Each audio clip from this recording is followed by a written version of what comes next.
Good day everyone, my name is ARABELLE Tianchon and I am going to discuss to you the characteristics of learners with specific learning disabilities. First is the reading problems. According to Bender 2007, almost 90% of learners who are diagnosed with SLD have reading problems. As mentioned above, a learner who has a problem in terms of reading, decoding, and comprehension has dyslexia. Dyslexia is a common learning differences that primarily affect reading, writing, and spelling skills.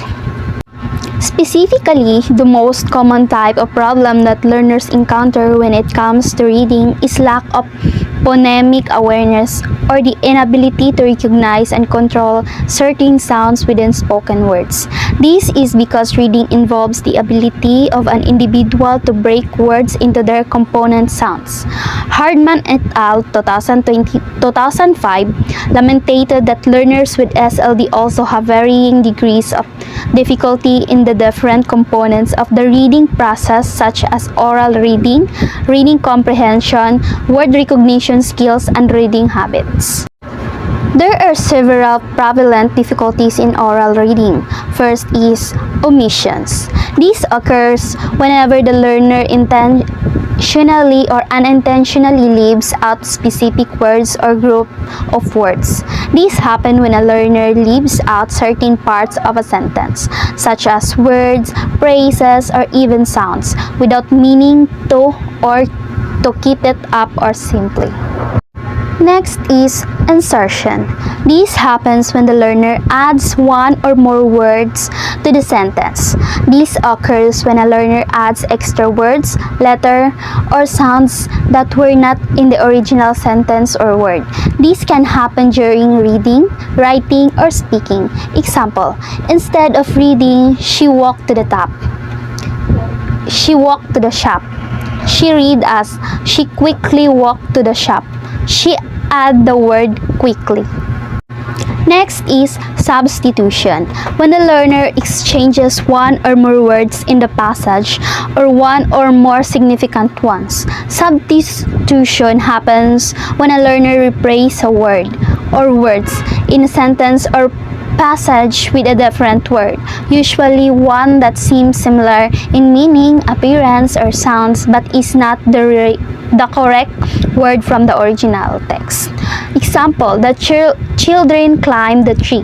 She read as the children clapped the tree.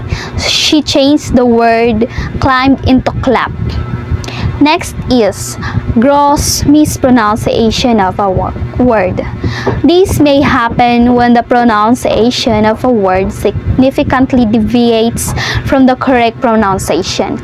This happens when a learner says a word in a way that is very different from the correct pronunciation, so much so that it may become unrecognizable or confusing to others.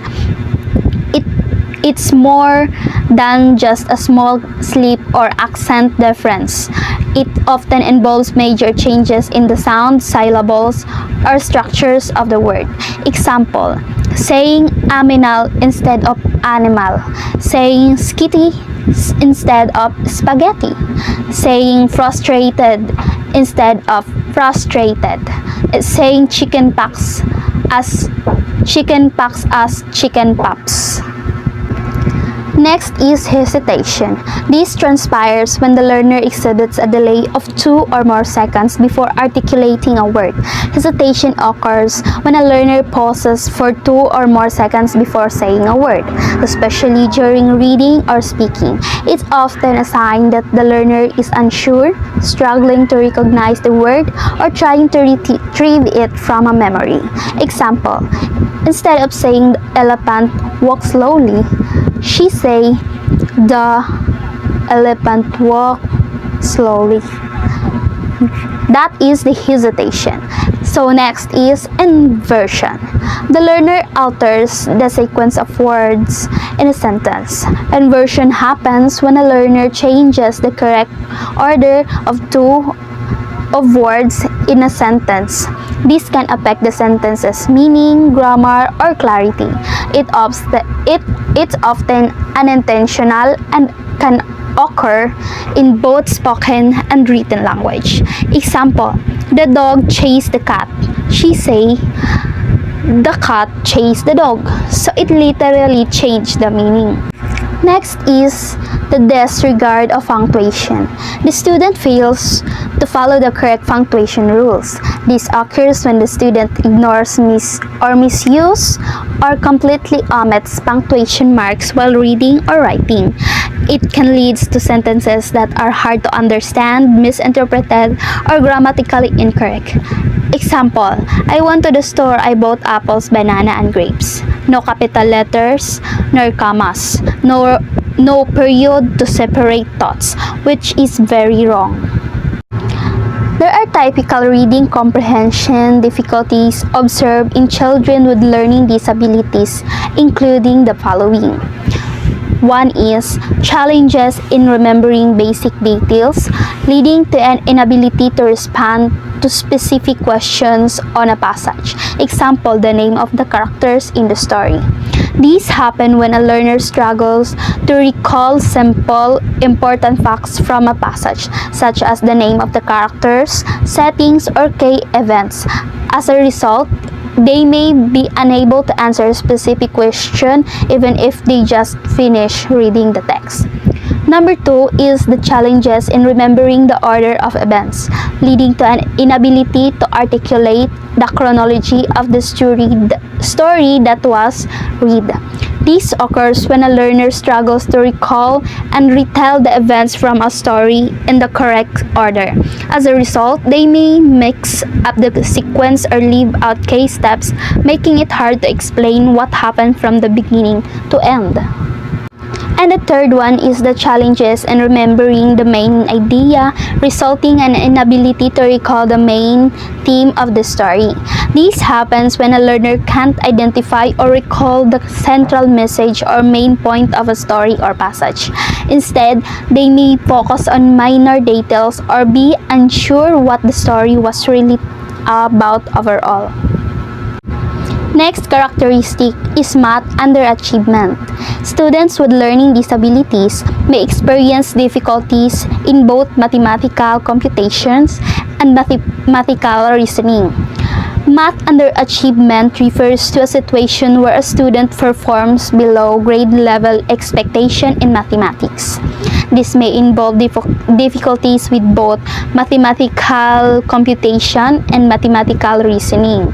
Mathematical computation, basic calculations like addition, subtractions, multiplication, and division, while mathematical reasoning is the understanding of words, problems, patterns, logical thinking, and applying math concepts to real-life situations. There are types of errors. First is the incorrect operation. The student picks the wrong method. For instance, the question asks for the subtraction but the student performs addition. This occurs when a student uses the wrong mathematical method to solve a problem. For example, if the problem asks for subtraction, the student might add the numbers instead or use multiplication instead of division. Example, Maria had 8 apples. She gave away 3. How many does she have now? So instead that she subtract it, she add the 3 in 8, which would thus the answer wrong.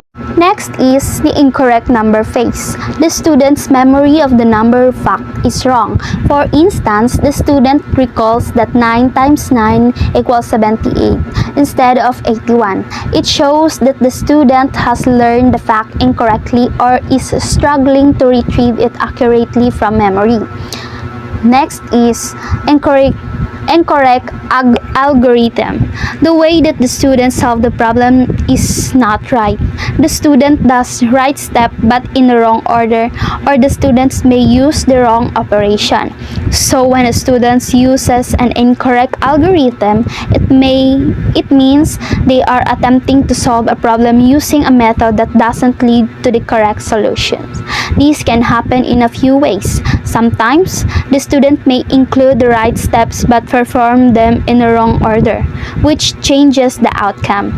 In other cases, the student may choose an operation that doesn't fit the problem, such as adding instead of multiplying, even though the student is trying to follow a logical process using the wrong sequence of steps or the wrong operation results in an incorrect solution. This shows a misunderstanding of how to properly apply the algorithm to the problem. Next is random error. The student's answer is wrong and seems to be random. For instance, the student writes 95 as the factor for 5 times 5. When a student's answer appears to be random, it often suggests that they may have made an error without following a clear or logical pattern. For example, if a student writes 95 as the factor for 5 times 5, this doesn't make sense mathematically. The correct answer should be 25 because 5 times 5 equals 25.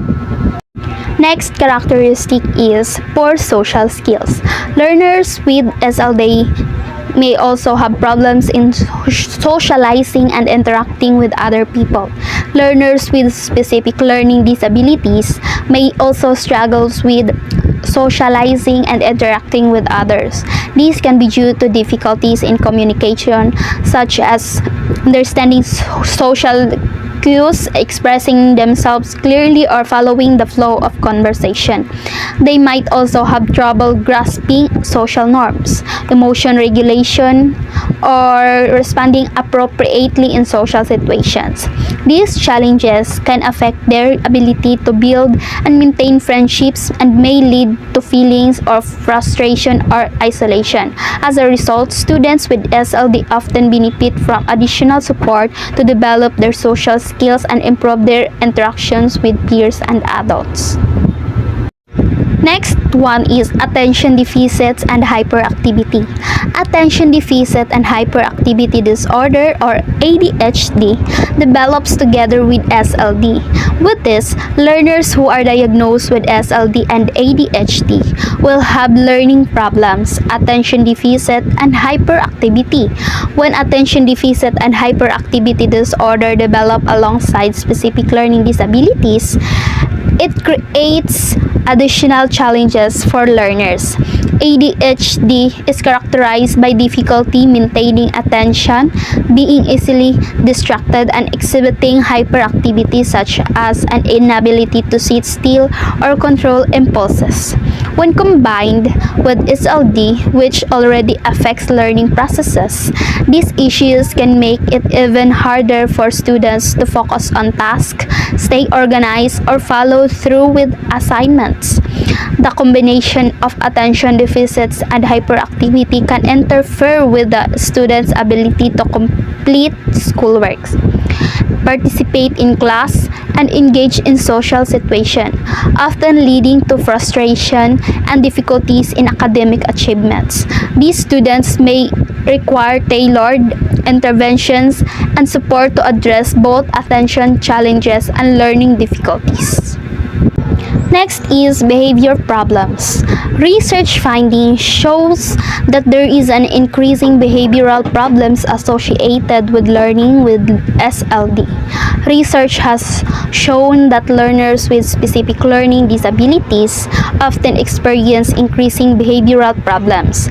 These issues can arise as a result of the challenges they face in school, such as struggling in reading, writing, or math, which can lead to frustration, low self-esteem, and a sense of failure.